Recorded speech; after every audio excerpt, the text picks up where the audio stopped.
Topesi basantu nyonso mbote na kombo na Yesu. Tikete bolingo na Nzambe kimia na ye. Ezala partage ya moko na moko oya kolanda biso na nzela litea oyo Kolo Yesu azalela ye favorable.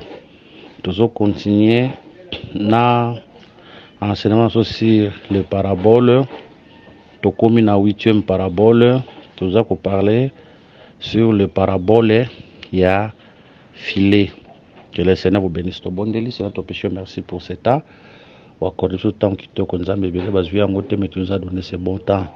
C'est précieux temps pour le baratina na yo. Tout y a on a ça le boko na yo. Si que tu le kumo zongera pa na yo, parle-nous. Nous soyons tes à la musique au nom de Jésus. Kumisa kombo na tango na kombo na Yesu. Amen. Toujours Matthieu chapitre 13. Tout bandina verset 47. Le royaume des cieux est encore semblable à un filet jeté dans la mer et ramassa des poissons de toute espèce.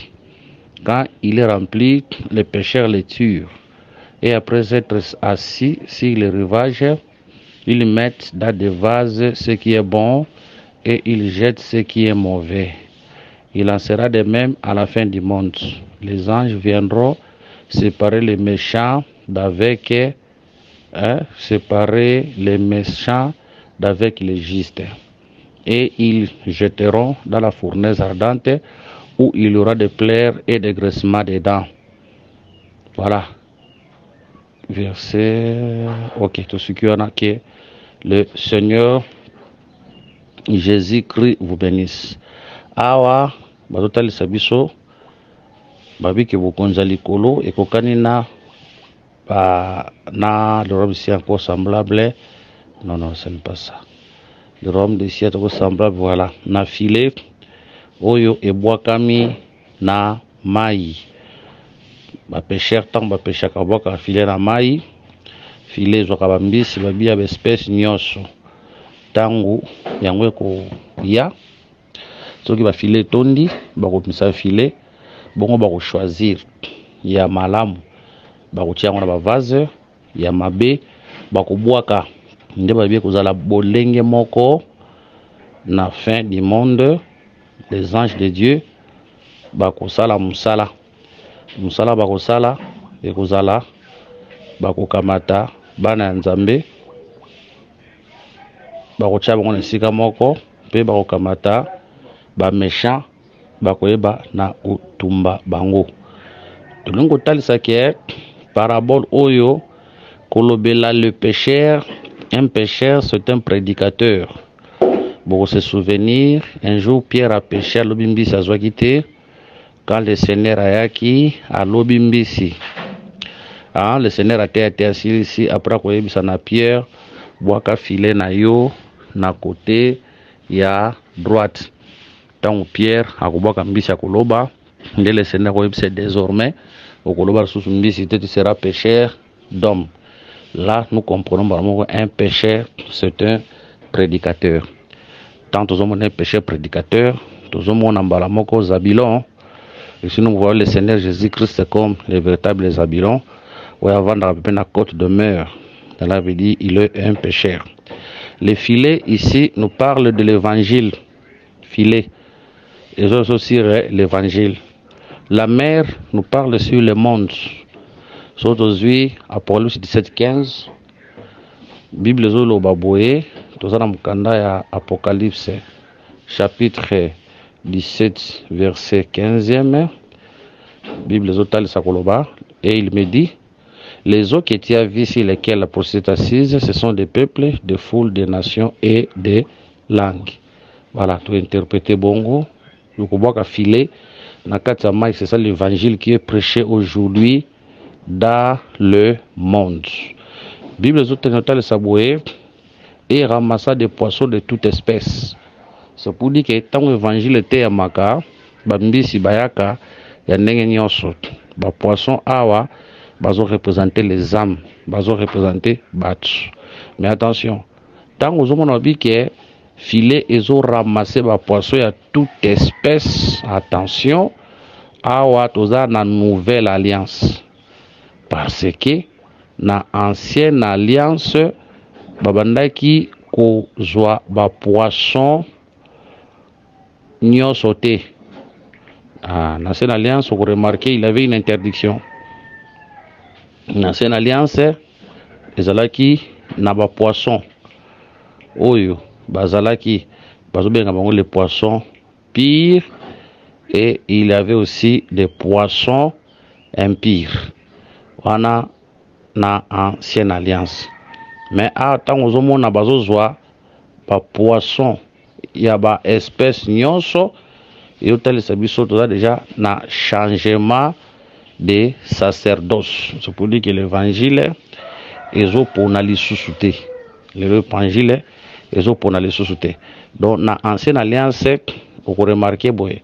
Yango remarquer tango bon tokende penza pe na aspect wana penza te tutika yango, mais total sara ke na ancienne alliance vous remarquer na Lévitique chapitre 11 ezalaki na bambisi oyo esengelaki balia, ezalaki pe na bambisi oyo esengelaki balia te. Vous voyez, vous comprenez plutôt, il y a bambisi esengelaki balia, ezalaki pe na bambisi oyo esengelaki balia te. Cela veut dire ezalaki na bambisi oyo bazalaki impur, ezalaki pe na bambisi oyo bazalaki pire. Or les poissons impurs représentaient les nations, les poissons pires représentaient la maison d'Israël. Voilà tout le monde par rapport à ndoto, à vision oyo Corneille azomona. Parmi eza vision oyo Corneille azomona tango azalaki likolo ya ndako yaki nzala, amoni bakokitela ye nat moko ba reptile bakotia wana impire na pire. Bakoyebisa tu mange tu vision bien ya koboya kolia. Or en vérité ebanda ko parler sur les salis de Corneille. Donc, Tolobi qui est l'ancienne alliance, le péché de l'ancienne alliance, c'était les sacrificateurs, les pharisiens, les filets. Au bandé qu'on a utilisé dans l'ancienne alliance, c'était la loi. Les filets basala qui dans l'ancienne alliance, c'était la loi pour prêcher seulement les enfants d'Israël. Mais aujourd'hui, filet,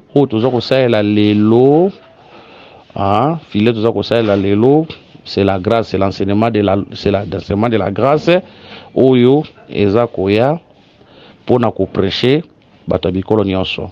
Tango moni balobi ke eza kozoba mbisi ya espèce nyonso, c'est pour dire que aujourd'hui le sali est accessible na bikolo nyonso.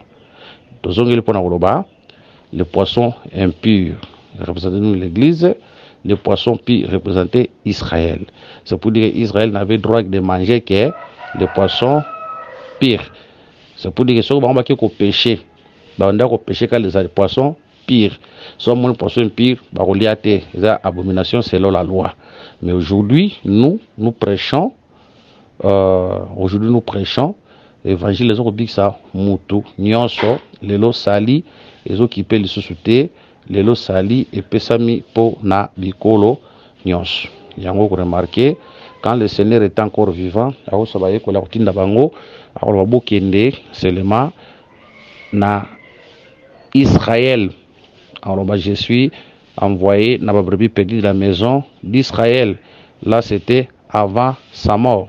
Maintenant, on a confié à Sekui, toujours Matthieu 28, 19, voilà, verset 18. Jésus s'est approché, leur parla ainsi.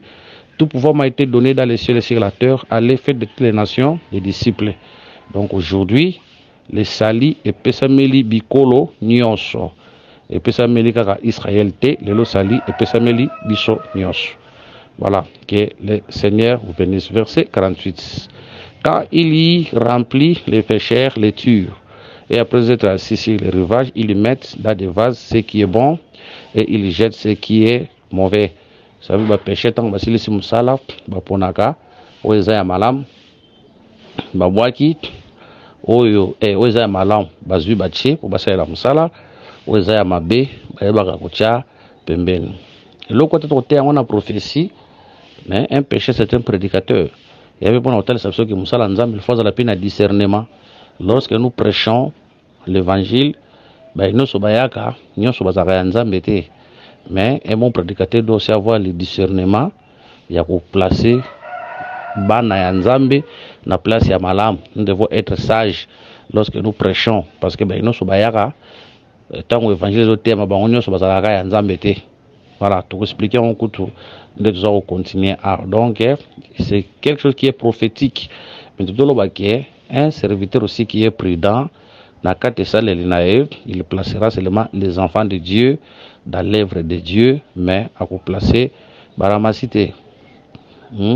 Parce que vous remarquez quand Israël était sorti, vous remarquez que Israël est Baramassi, mais Ramassi mon côté Moïse a fait ça Moussala Nakata tabernacle.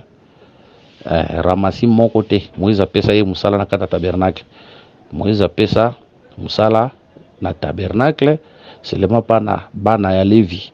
Ata Ramassi mon côté Moïse a fait ça Moussala Azalate.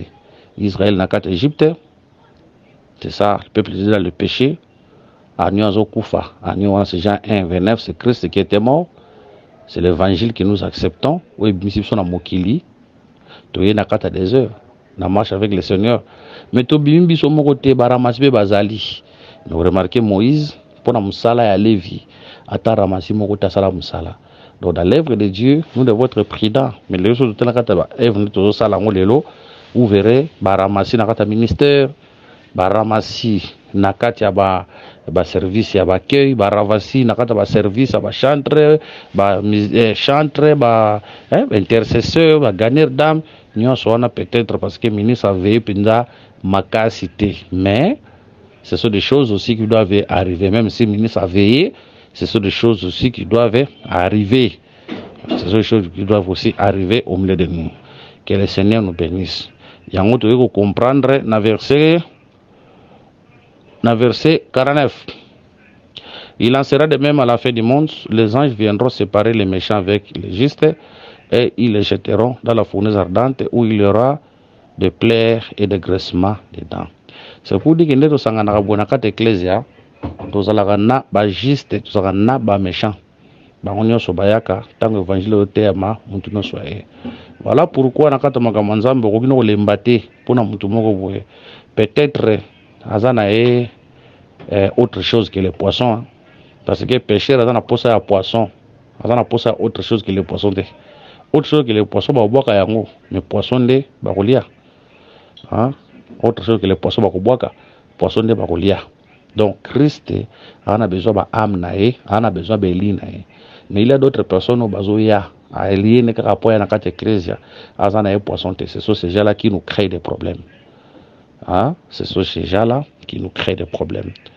Tant que les autres, ils sont sortis au milieu de nous. Bazalaki na kati na biso babimi. Mais na ero tozolo baboe, ezana ba ope bazalaki kati na biso baki makamabe basi babimi. Mais ils avaient dans mususu bako bima jusqu'à là babimi na onte bazana kati na biso jusqu'à présent. Bango wana ndo bato créer biso ba problème. Ce sont ces gens-là qui nous créent des problèmes. Voilà pourquoi moi nzambe robo osala musala nzambe te soit pour na mutu moko ba bechi oli baku pour mutu moko boya décourager yo ozoye baté peut-être azana autre chose que les poissons aye wana ka pour te distraire aye wana pour te distraire sala musala nzambe nakata musala nzambe ba poisson bazali nakata musala nzambe autre chose que les poissons pe bazali.